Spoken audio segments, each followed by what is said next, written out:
Next. Good morning madam ji. I am Keshav, I am complete my LLB from Chandigarh university.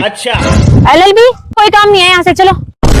अरे madam जी, वकील की जरूरत पड़ेगी। अब देखो मार्केट में कंपटीशन बढ़ रहा है, अब किसी ने आपके गोसे चोरी कर लिए तो मैं काम आऊंगा, उसके ऊपर ऐसा केस ठोकूंगा, ऐसा उसका जुर्माना 7 पुश्ते तक नहीं भर पाएंगी। अच्छा हाँ लेकिन सैलरी 15,000 रुपए होगी। मैडम थोड़ी बढ़ नहीं सकती? ये लो अपने डॉक्यूमेंट, चलो। नहीं मैडम जी, अभी बनाए तो मस्त।